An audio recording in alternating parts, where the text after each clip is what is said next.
नमस्कार, सत श्री अकाल, आदाब। मैं डॉक्टर लोकेश शर्मा, अधिवक्ता, जिला एवं सत्र न्यायालय बुलंदशहर पुनः उपस्थित हूँ। मैंने अभी पीछे आपको जो बताने का प्रयास किया वो शुक्रवार का दिन था और शनिवार इतवार अवकाश पे रहे, इसलिए आपसे वार्तालाप नहीं हो सकी।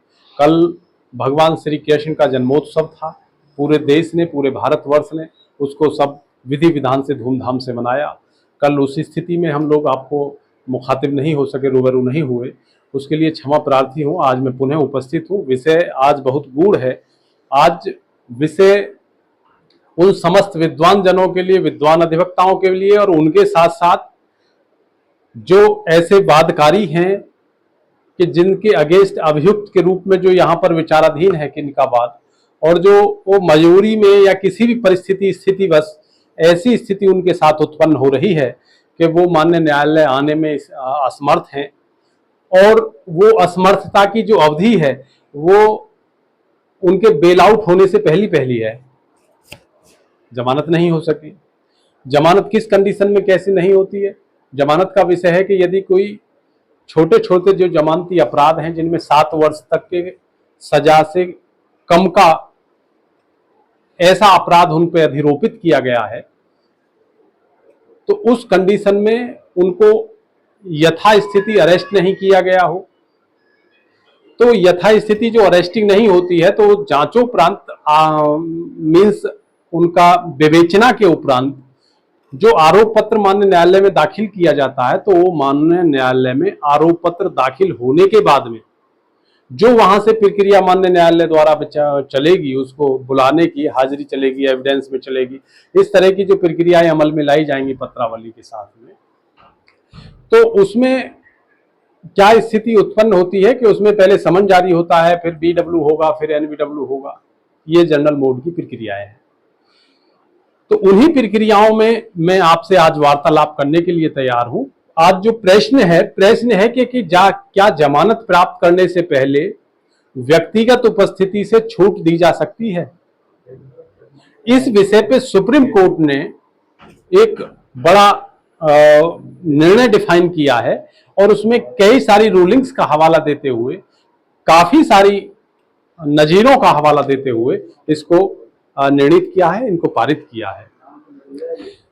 तो विषय को शुरू करने से पहले मेरा विनम्र अनुरोध है, सबसे विनम्र अनुग्रह है, जो लोग मुझे देख रहे हैं वो चाहे मेरे विद्वान न्यायाधीश बंधु हों, यदि उन्हें अच्छा लगे, क्योंकि ज्ञानवर्धक विषय है, कोई विषय व्यक्तिगत नहीं है, कानूनी विषय है। मेरे विद्वान अधिवक्ता बंधु, समाज के सभ्रांत लोगों के साथ साथ मेरे प्रशिक्षु अधिवक्ता बंधु एवं वादकारीगण, चाहे वो प्रार्थी वादी के रूप में हो, चाहे वो प्रार्थी अभियुक्त के रूप में हो, ये समस्त लोग चैनल को लाइक करें, सब्सक्राइब करें और शेयर करें।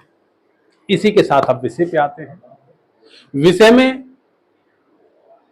माननीय सर्वोच्च न्यायालय में एक SLP फाइल होती है, शरीफ अहमद एवं अन्य बनाम state of Uttar Pradesh and others, Sharif Ahmad and others versus state of Uttar Pradesh and others, जिसका SLP का नंबर है, मैं अपने विद्वान अधिवक्ता बंधुओं को उनके ज्ञानवर्धन के लिए बता दूं, उनका SLP का नंबर है 1074/2017, जो उसका निर्णय हुआ 1/5/2024 को डबल बेंच की सुप्रीम कोर्ट की 2 बेंचों की 2 जजों के खंडपीठ द्वारा ये आदेश प्रतिपादित हुआ।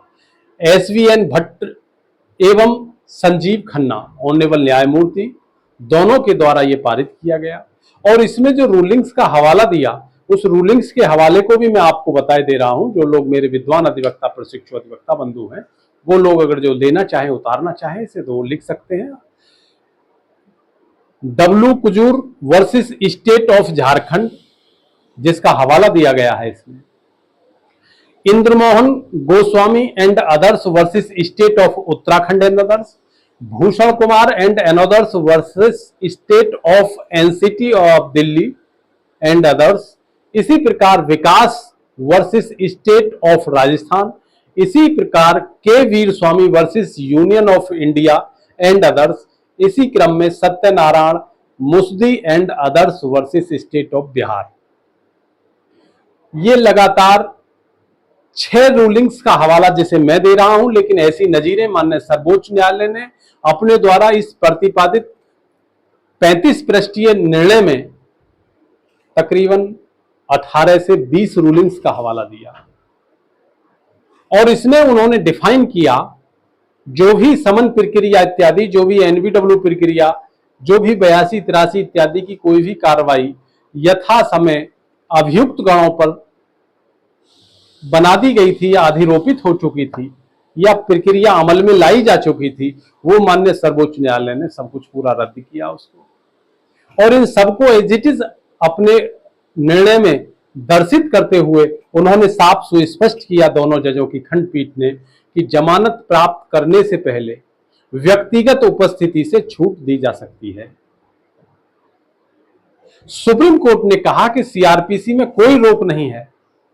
पूरी सीआरपीसी कहीं अगर जो हम अध्ययन करें उसका, तो ऑनरेबल सुप्रीम कोर्ट ने जो सीआरपीसी को पूरा रीड करने के बाद में अपना कंक्लूजन दिया, उसमें उन्होंने साफ सुस्पष्ट यही उल्लिखित किया कि सीआरपीसी में कहीं भी जमानत प्राप्त करने से पहले व्यक्तिगत उपस्थिति से छूट दी जा सकती है, इसके लिए कोई रोक नहीं है। तो मेरे विद्वान अधिवक्ता बंधु सब समझ गए होंगे, समाज के सहभ्रांत लोग भी समझ गए होंगे, मेरे न्यायाधीश गण भी समझ गए होंगे निश्चित रूप से कि जमानत प्राप्त करने से पहले कोई भी व्यक्ति यदि जमानती अपराध है तो उस कंडीशन में व्यक्तिगत उपस्थिति से जमानत से पूर्व भी छूट दी जा सकती है, जो अमूमन रूप से मैं देखता हूं लगातार यहां मेरी ऑनरेबल कोर्ट्स, ऑनरेबल जज साहबान यहां जमानत देने, उपस्थिति से छूट देने में जमानत से पूर्व आनाकानी करते हैं। मेरे विद्वान साथी अधिवक्ता बंधु न्यायालय में जाकर के गिड़गिड़ाते हैं, तो उन्हें बिल्कुल कोई गिड़गिड़ाने की आवश्यकता नहीं है। जो मैंने आपको रूलिंग्स दिया है, शरीफ अहमद एंड अन्य versus state of Uttarakhand, Uttar Pradesh and अन्य, इसमें इस रूलिंग का हवाला दीजिए सीधा, और इसमें जो अंदर निहित है 18 से 20 रूलिंग है, जो 6 मैंने आपको अभी उल्लेख आपको बताया है 6 के विषय में। तो इन रूलिंग्स का हवाला देते हुए अपने उन समस्त वादकारियों के हित में, उन समस्त वादकारियों के इस स्थिति में, इस विषय उसमें विषय की उत्पन्नता में कि वो व्यक्ति मान्य न्यायालय में आने में यदि अक्षम है, मान्य न्यायालय में आने में असमर्थ हैं, तो उनको बार बार न्यायालय में परेड नहीं करानी है। व्यक्तिगत उपस्थिति से छूट उनको दिलाई जा सकती है। ये 100% निश्चित रूप से मेरे विद्वान अधिवक्ता बंधु अपने अंदर अंगीकार करेंगे इसको और मान्य न्यायालय में अपनी जो भी उनकी गरिमा है, जो भी उनकी काबिलियत है, उसको प्रदर्शित करेंगे और अपने न्याय को एक आनंददायक स्थिति में मान्य न्यायालय के समक्ष विद्वता के साथ में प्रस्तुत करेंगे। ये मेरा मानना है। कल पुनः फिर होगी आपसे मुलाकात एक नवीन विषय के साथ। तब तक मैं लेता हूं आपसे विदाई। नमस्कार।